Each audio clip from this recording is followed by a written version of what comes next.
Welcome to the HCI family of podcasts. We're your source for personal, professional, and organizational growth and development. We share our own original research, explore industry trends, and interview executives and thought leaders from across the globe. Join us for practitioner-oriented content around all things leadership, HR, talent management, organizational development, and change management. Maximize your personal and organizational potential with the HCI family of podcasts.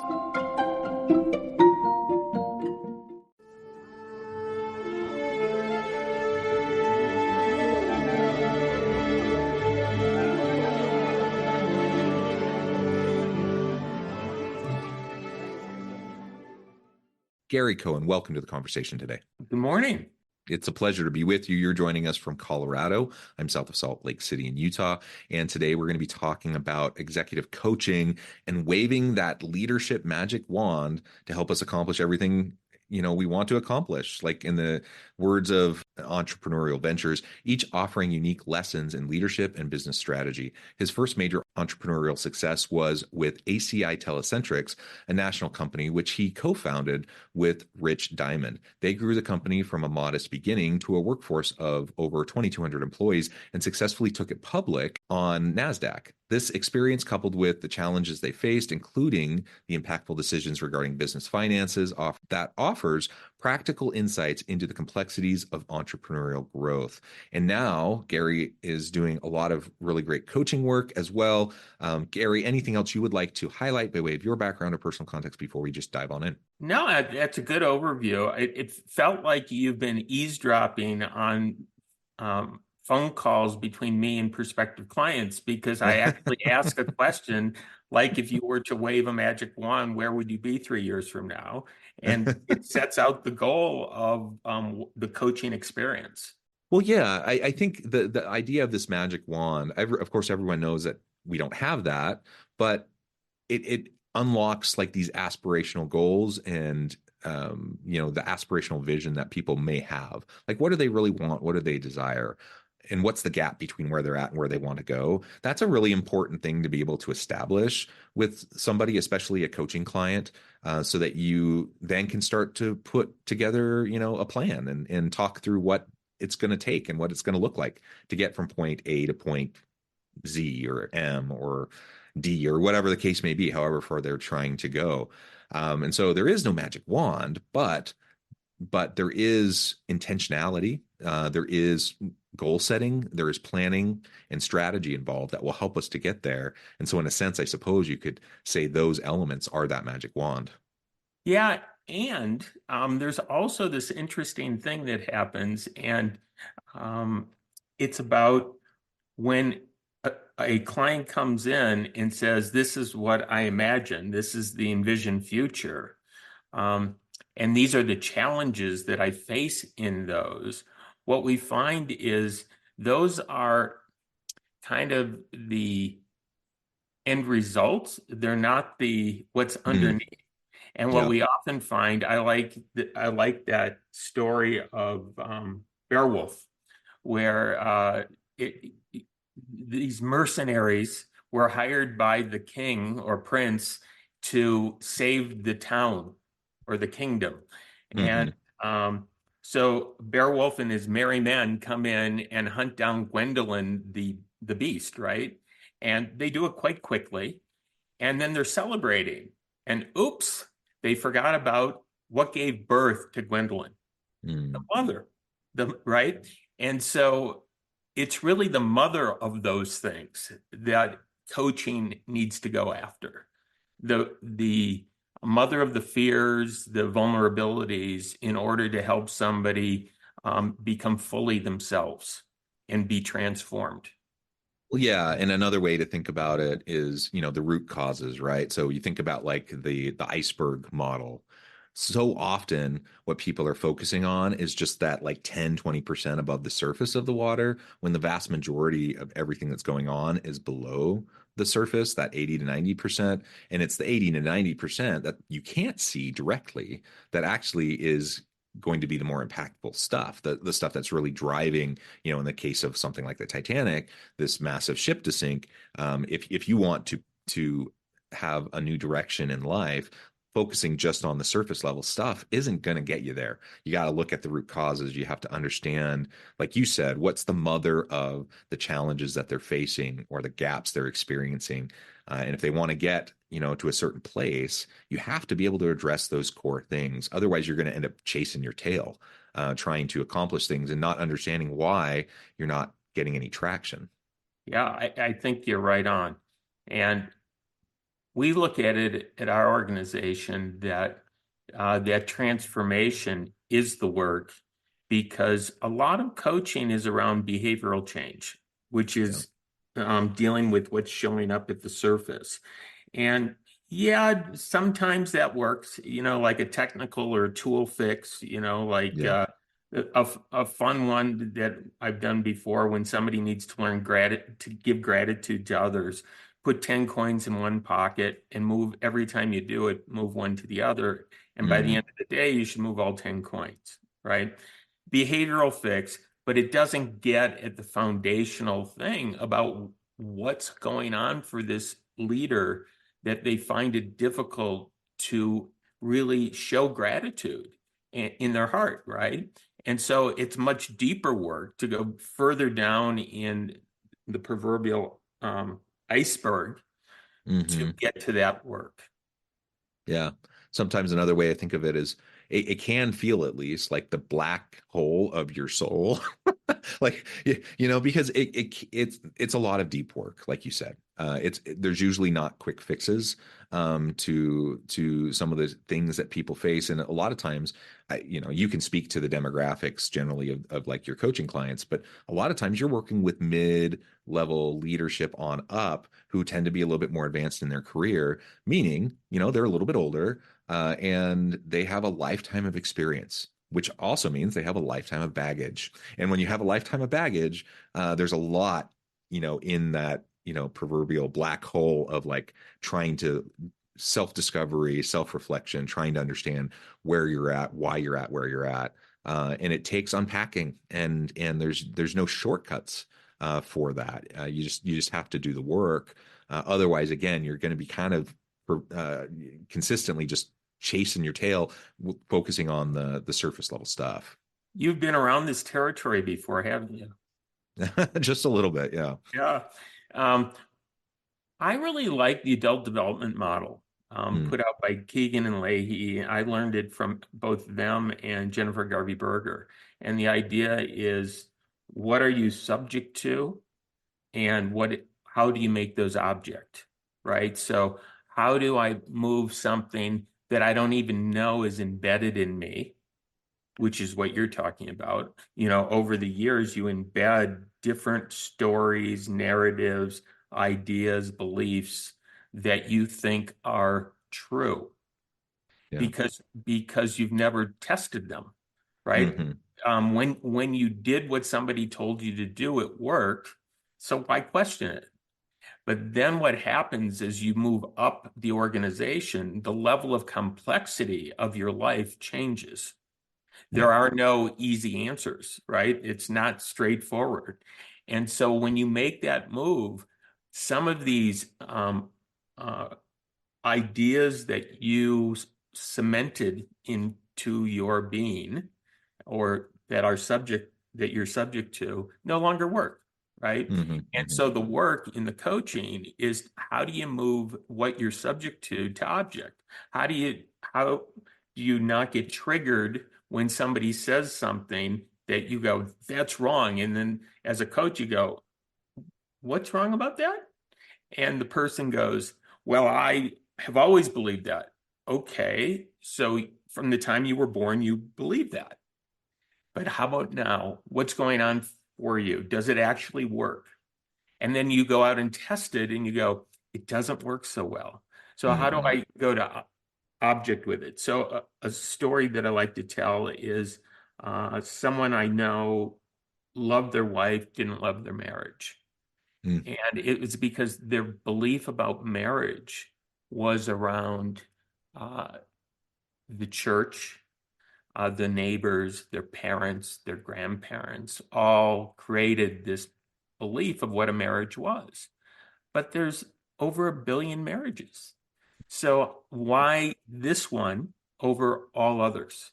And so the work was to unbed that subject to being married so that the client could love being married, right? In a new way, in a way that only these two could understand, the spouses. And that is multiplied by every belief system you have. Yeah, and it's layer upon layer, right? So oftentimes you hear about like the onion metaphor of peeling back the layers of the onion. So maybe if we really are thinking about what that leadership magic wand is, what that coaching magic wand is, maybe it's something as simple as consistent, persistent, critical self-reflection. Like to just be able to go through that regular process, make it part of your daily routine that you're going to spend time in intentionality, reflecting on where you're at, why you do what you do. When emotions come up, why do you feel that way? When you're making a decision, what frames of reference, what different mental models are informing the way you're approaching that challenge or that question, right? And just being able to intentionally look at how you function within the different contexts you find yourself in each and every day over time, I think that really can unlock a huge amount of hidden potential in a lot of people. I agree with you. And what we find is the waving the magic wand, those things get met, like in Mm, coaching. They don't always mhm, get met, but they mostly get met. And why do clients stay on? I mean, I have clients that have been with me for 10 years, and it's because they're lifelong learners, as am I, mm, right? And so the idea is that whatever the peak is that they reached, what's the next peak, mm, right? And the first part is about that achievement. And the next part is that examination that you're talking about, which is to know that you have an outside confidant that will say literally anything with a small t of truth. mm, I never believe as the coach, you're right. You know, you have understanding about something, you've seen patterns before, but you can't have the big T like I know this. It's really so the client knows that you're not hiding as maybe their employees are mhm, because they feel for whatever reason they don't feel like they can speak up honestly. And so here's a person in your life who has no agenda other than revealing what others can't reveal or not can't, but choose not to right. reveal. Yeah, something you may have worked with in the past. It's something I often share. It's a simple tool I share with my students all the time called the Johari window. And Hmm. essentially, what you're trying to do is through reflection and feedback and seeking input from other people, you're trying to shrink the hidden window. It's a quadrant system with between the knowns and the unknowns to self and others, and you're trying to expand the regions of what is known to yourself and to other people, which then expands your known window and it reduces your unknown window. We can never completely eliminate the unknown window. And by definition, we don't know what's in the unknown window. But that's the problem is so often we, because of lack of open and transparent communication, because maybe we're not open to feedback, because maybe there's not a psychologically safe workplace environment where people feel like they can give you honest input. If we don't practice regular self-reflection, our known window can shrink really small, and that unknown window grows, and that's where you have just exponentially increased levels of uncertainty in both your own career, your personal life, but also in the success of your business. Very simple concept, simple tool, but I've found that something like that can be really helpful for individuals to understand the power behind seeking regular input. 360 feedback being one example, seeking, practicing regular self-reflection, intentionality, and how you be with and interact with those around you. All of those things, pretty basic, but people often don't do them consistently because it takes time, effort, and we're not always good about being consistent with those sorts of things. Yeah, one of our values at CO2 is making the unknown known, and the definition of it is liberating ourselves from our history. And Mm. that's both for ourselves as coaches, because otherwise we get stuck, and Hmm. for our clients. How do you liberate yourself from that history? Going back to what we were talking about complexity, it is finding both the blind spots that are known to others and unknown to others and unknown to yourself, and try to bring those forward so that you can actually have an opinion about them and shift and change in a way that is unique to you. Because, this notion that there is a way to be a Yep. leader, um, that doesn't sit well with me. It's Yeah, what me is neither. you, yeah, right? It's like, what is unique to you? Because I've coached over 300 CEOs over the 20 years I've been coaching, and there is no blueprint of why they were successful, right? So it's really helping them unlock the part of themselves that needs to show, and Yeah. be a light for those who follow, which really dovetails onto another thought. We did a strategic planning looking at using innovation. And one Mm. of the things we found was NPS scores, net promoter score, where you're trying to identify how customers or employees feel about you, right? Um, we do it, but it doesn't really work well. Okay. And what we found is the best measurement for coaching was Hmm. when somebody who's in the ecosystem of the leader comes up to you um, just haphazardly and says, "You've changed my life with whatever you're doing with my boss, with my parent." And I can think of one where I was at a bar mitzvah, and the daughter of a client walks up and says, "I don't think you know who I am, but you may. You have totally changed my life, my family's life, and my dad's life. And I Mm. just wanted to thank you." And oh my God, the goosebumps, right? And this is our measurement. So as a firm, how many times do we get the ripple effect from that leader that we worked with? Because you have a halo effect as a coach. They're paying you a lot of money to talk honestly to them, right? So when you ask them, "How am I doing?" and they keep working with you, there's a pretty good chance they're going to give you a 10 out of 10 on a score Hmm. system.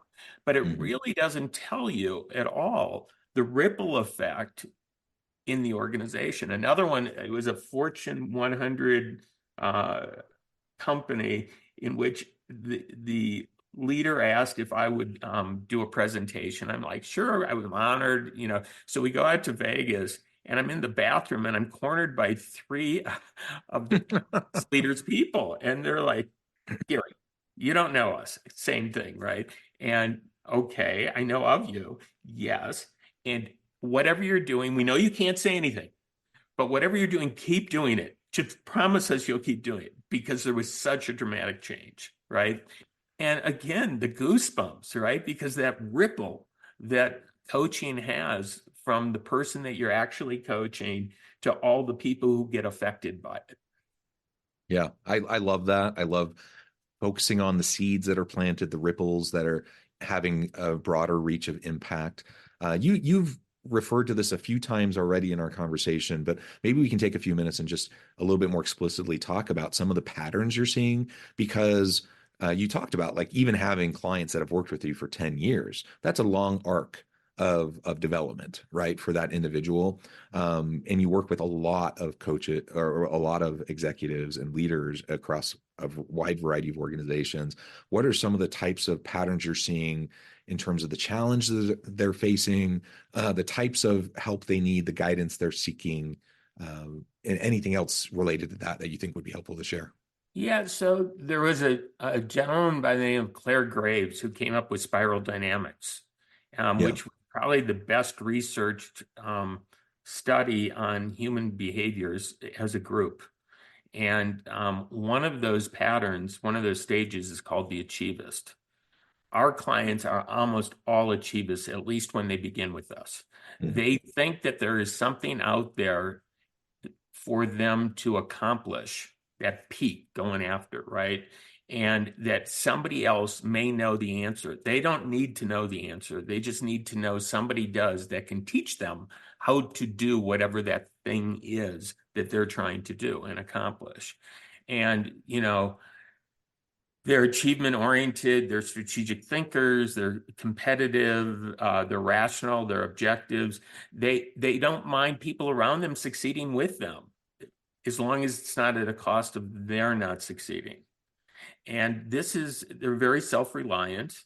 Um, and those are the clients, right? And they're lifelong learners. And so we really are clear about who the clients of our company are. There may be, there's certainly a whole host of people wanting coaching, but this is where we really excel. And what I find often is the client comes in overwhelmed. They've Mm. grown, they've grown their organization or their department or whatever that is to a point of being overwhelmed, and they haven't seen the switch yet of seeing, how do I move this off of me?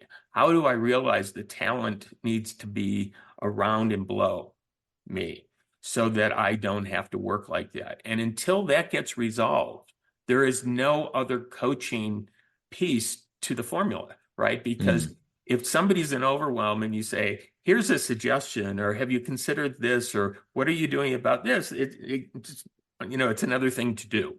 So Yeah. the first thing is, how do you free up time? And I'm recalling very early in my coaching career, a CEO who said, I know I need you, I just don't have time for it. And so I said, I'll tell you what, I'll give you back 3 times the time you give me. So if you give me 3 hours a month, okay, I'll give you 9 back. Okay. Turns out I gave her 40 back within 3 months. And then we worked together for like 5 years, right? But it was that 40 hours of freedom that it wins you over, because it's like, oh, I have a life again. And now you also have that space and freedom to operate. Um, the other thing is that they're all lifelong learners. They read books, they do audios, podcasts. It's hard to keep up, actually, for me, because for me, my view is, if a client mentions a book and they really love it, I should read it. So Yeah. you should see my book list and my audio list, and it's quite funny. Um, I think, and another thing is the balance between ego and humility. I call it walking the ridge line. So on one Mm. side of the ridge line is humility, and if you don't have some of it, people aren't really going to care for you as the leader. But if you have too much of it, you just don't show up. The people that you're leading want to believe that you have a greater vision, that there's some ego there of something that you're trying to accomplish. If you have too much ego, look out. We've all seen those leaders, right? Hmm. And sometimes, well, not sometimes, often, it starts with the client coming in with a high level of humility and not enough ego. And Mm. I always warn them, there's going to be a time in which I become stupid. And what I like to say is, if you think I'm stupid now, that's fine. But normally you wouldn't hire me if you thought that. So you hire me thinking that I have something to teach you. And I'm constantly learning, reading, all the things we just talked about, right? So it's unlikely I became dumber as we worked together.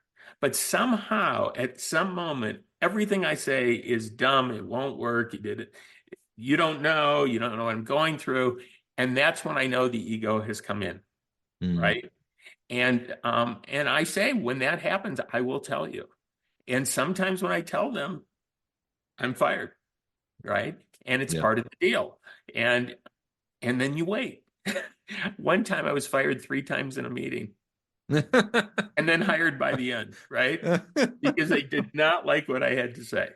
So Yeah. I think those are patterns that I see. And the last one I'd say is on accountability. It is the single one that I think everything often, most of what has been taught on accountability doesn't work. Mm. It's like, here's the technical way. Let's use Monday, Asana, and all those are important. I like them. I use them. Okay. What they don't say is you don't agree with the person. And I'll go into that. So what I mean by that is, somebody comes into your office and says, hey, I'd like to do this, this, and this. What do you think? And if you think it's good, you usually go, yeah, that's a good idea, right? The problem is you just took away accountability, Mm-hmm. right? Because if it doesn't work, you said that was a good idea, right? If it does work, you took away the pride that somebody has in accomplishing something for themselves. So instead, I encourage leaders to say, I, I look forward to seeing how that turns out. Now, I'm not saying that every time somebody walks into your office, you agree with them. You'd ask them a lot of questions. And Yeah. if you can't think of questions that help them understand a direction, and I don't mean lead them to a direction, but help them understand a thing that you think will get in the way, then you haven't figured out the right question to ask. But at the end, the only time you should be giving that affirmation is when the project or the thing is done, the objective is met, and it turned out great. Mm-hmm. Wow, that was fabulous, right? And if it doesn't, wondering what you learned from that one, right? But that's how you push accountability. I can tell a leader this, and it will take years for it to actually go into effect. And then they wake up one day and they go, that's what you meant. Yeah, and being able to speak the hard truths to somebody, it can be challenging, and it can mean that they're not going to be happy with you, at least for a time, and you can get fired. And I think that's part of the deal, though. To be an effective coach, you have to be able to speak your mind. You have to be able to say the things that other people wouldn't be willing to say, and just to be comfortable with that. So I appreciate all of that you shared, Gary. I note the time. I'm going to have to let you go here in just a minute. But before we wrap things up for today, I wanted to give you a chance to share with the audience how they can connect with you, find out more about your work, your team, and then give us a final word on the topic for today. Really easy to find. It's Gary B. Cohen on LinkedIn, or CO2 Coaching is another place to find us. You can call us at 612-928-4747. And happy to talk to anybody if they're trying to elevate to that next peak in their career, life, business, and bringing that organization higher. Thank you so much, Gary. It's been a real pleasure. I encourage the audience to reach out, get connected, find out more about what Gary can do for you. And as always, I hope everyone can stay healthy and safe, that you can find meaning and purpose at work each and every day. And I hope you all have a great week.